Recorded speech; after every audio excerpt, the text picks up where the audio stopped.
It's a beautiful day in Ann Arbor. I think we got about 70 degrees, maybe 72. I'm not the weather person, but today I am because I'm feeling it, y'all.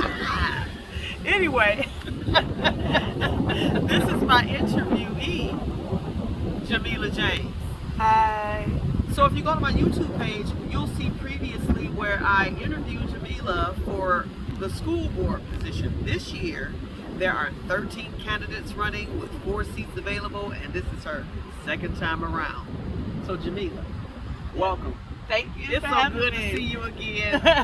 And you guys, this is Jamila here. Make sure on the day that it's time to vote, I don't care if you just absentee ballot, make sure you vote for Jamila James, because I'm telling you, we're both Ann Arbor school student parents, and our children have thrived and blossomed wonderfully here in this district. But we need more oomph, and we need Jamila, because let me tell you something. I've seen her in action, and she wasn't on the school board. What I'm telling you is this: she gonna speak, and she gonna speak up for our children, even if you're not around. She's just like the mother hen, and all the little hen chicks come check her out. You got me? She gonna take up for your child because she took up for mine. All right. So let's go into it, Jamila. Yes, ma'am. What's different about this round? This round is kind of cool because I have more experience. I did it last time and I had no knowledge of anything. I swear it was like 3 days before the deadline. I was debating whether or not I was gonna run, and I just went out and got my signatures right quick, and I decided to run, got my signatures right quick, got them in. And so many people were surprised that I got signatures. What's different from this time though, I have people that already support me because I ran before. I have a lot of people that know about me and a lot of help. I got like all these endorsements now because they've had a taste of what I was about last time, and my taste hasn't changed really. So I got like, I'm endorsed by the teachers, I'm endorsed by the unions, I'm endorsed by a coalition of teachers that looked at all 13 people and they decided 4 people that they thought would be best. And I must agree, I must admit, I kind of agree with them. I'm endorsed by Yusuf, who's a state representative, which is the first time that's ever been happening. I've been connecting with Pamela Pugh up at the state stuff, so I have a lot more support. I also spent the last 2 years taking care of business, of learning more about the things that's going on in our schools and ways of helping them. So I, at the end of the last run, I took a conference called Dismantling White Supremacy Culture in School. Anyone that's followed me, and I know white supremacy culture is a trigger for some people, but it is what it is. It's our culture. It's inbred in America because people that started in America thought they were superior. They were white and they thought they were superior. So that culture just kind of bleed on. It's our job to undo that. And you can't undo anything if you don't know about it or acknowledge a problem, which you'll hear me say that a lot.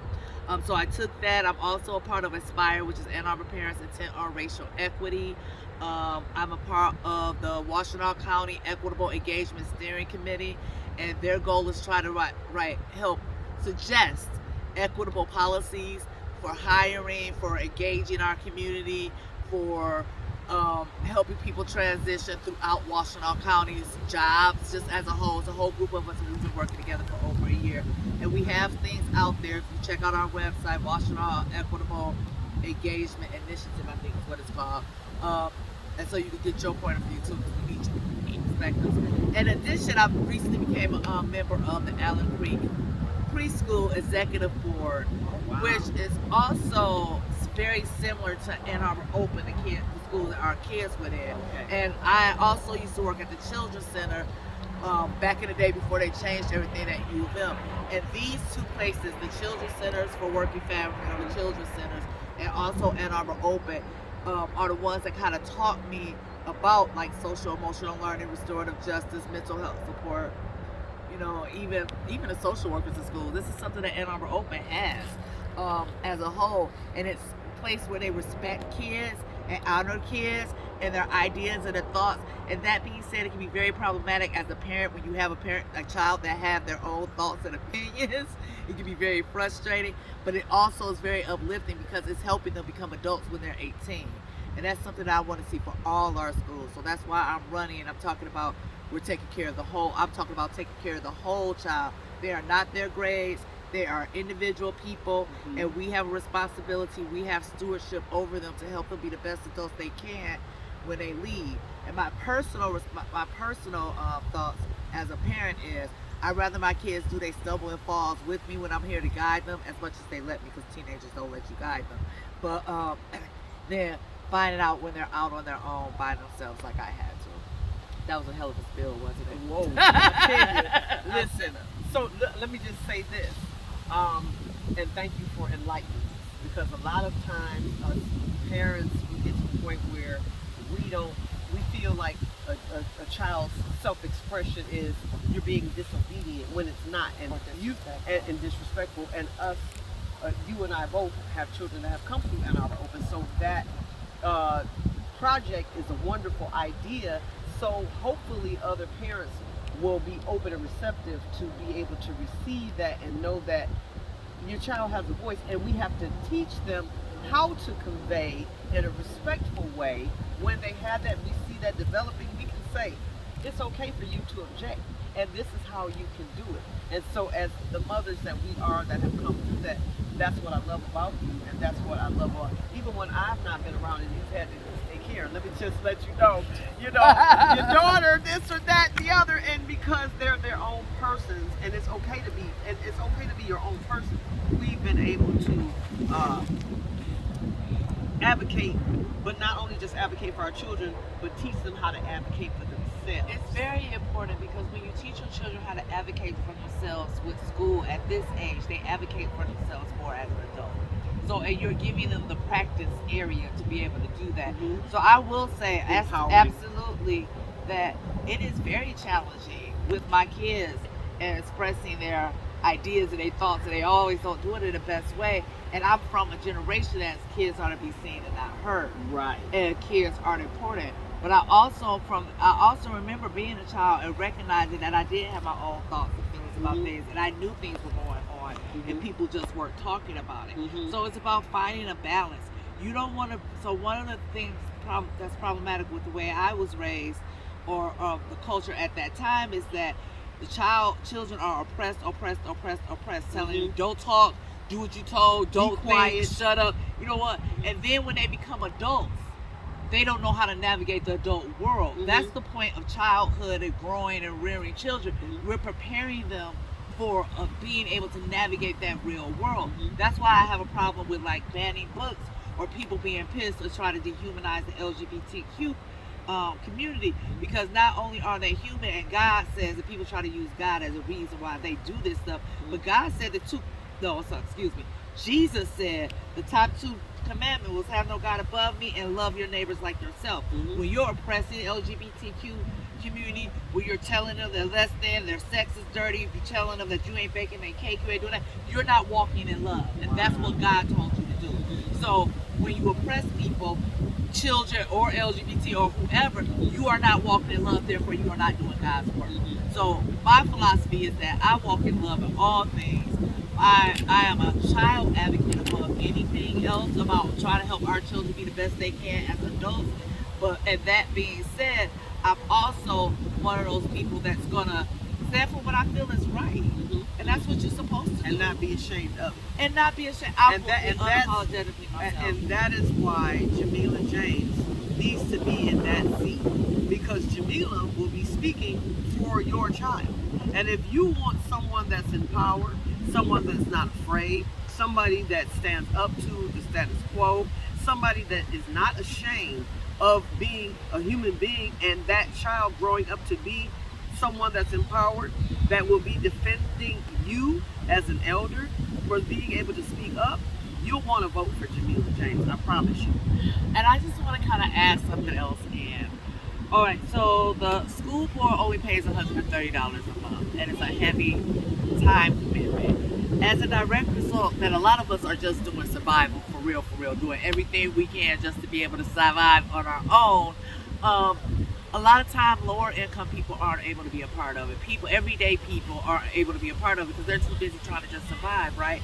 Well, I worked 10 years, but I went to school for 10 years, one class at a time, to become a nurse while working nights and still being involved in all this stuff. I'm been blessed where I'm not in as dire straits as I used to be. That I'm not robbing Peter to pay Paul. I can pay both of them now, and as a result, I know Peter and Paul are very happy right now, right? with me for now, because they good old friends, right? Okay. But I'm now able to be that voice for you. And all babies are my babies. I don't care whether you like me or you agree with my philosophy or not. My job is to love up your baby, uplift your baby, and help them be as strong as they can and prepare them the best they can on this journey, this life journey that they're going through. They're going to run into obstacles, and they have to learn how to be able to trust themselves, their instincts, that they can handle it, or be able to have the tools to how to get out. Do some conflict resolution. That's what that's what I was going to mention. Restorative justice is Okay. about that. Okay. And that's one of the things that I'm really working on. Now let me interrupt you for a second and just say, I want to remind you. Remember when there were the multicultural fairs at Yes. Arbor, the ice cream socials, the functions that had us as a community of parents come together, and those functions, I feel, helped me see other diverse parents and the way they bring their culture in and be able to have the kids experience it too. And I noticed that the children of that group that we had our children come through those classes got along a whole lot better. One thing I do, and I can say that I like about Ann Arbor, is it's a melting pot. I always say Ann Arbor's a melting pot. Or like a salad. That too. And we respect one another sometimes. Like you said, sometimes the white supremacy, we've had the marches downtown before, and you know, nobody likes that. It's not fun. But at the same time, us as parents, we're the examples. So we're teaching them how to be able to object to things if they don't like it, and in a way that it does not cause harm to others. But at the same time, like I said, back to the multicultural fairs, I loved it because it allowed me to hear from other parents and where they came from and how they came to come here, and we all understood each other and we all respected each other's cultures and backgrounds and had no shame about who we were and where we come from, but we loved on each other's children and we protected our children. So that's the one thing that I do say that I did love about you when I would bump into you at Ann Arbor Open at times when we would be in there. And even if our children didn't agree, like for the most part, and we had to have a talk with them about, you know, respecting how each other's different quirkinesses are, you know, maybe, you know, one kid was touchy-feely, loved to hug all the time because the way the Ann Arbor Open's culture is, and like you said, you're trying to get it in other schools, they had lounge chairs where you could sit up and read novels, and so that helped the children learn to, you know, expand their reading horizons and explore different other materials. And then they had the reading circles, and then they invited us in as parents, where it is not like that now. And you know, because of COVID-19, I get that, but I love that we could come in and volunteer, and then that allowed us to be able to, hey, there's my mom, or hey, there's so-and-so's mom, or hey, and everybody came from a different background of sorts. It might have been so-and-so's mom is a doctor, or so-and-so's mom, like you, are a nurse, and so-and-so's mom is a teacher, or a sub, or whatever the case may be, but we all enjoy one another. And so I would like to get back to that, and I would like to get back to, you know, sometimes you don't always get everything back, but I feel like you would be that vessel and that avenue in which that could be possible. So one of the things I would say to that is, first off, every school can't be Ann Arbor Open. They can't. So they won't have like the bunk beds and the lounge chairs. Right. And But the way that the children made the big old lobby. But that being said, that spirit, that energy can be in every school. Right. Some schools have more resources than others, which can be very problematic, which is why the PTOC of Ann Arbor is trying to get together and figure out how to do PTO forms funds more equitably. Now tell us what the PTOC is for those viewers who don't know. The PTOC is a parent-teacher office committee. So it's a PTO in your school. Every school has a PTO. So it's equated and to the C one is a community one. Okay. So that PTO everybody on our street called Ellsworth, where they resell. No, things. that's something different. That's different? So look, Okay. the PTO thrift store Mhm. is a store that the money goes, I guess, to the PTOs or whatever. I don't know where that but money let me goes. stop you right there. But you know they have donation jars yeah, for but each that's school. yeah, I know that. Okay. So and you put a coin in, yeah. So whatever, they have their own agreement, but the PTOC is a citywide, countywide, citywide, Ann Arbor School District wide organization that all PTOs are a member of, and they have one representative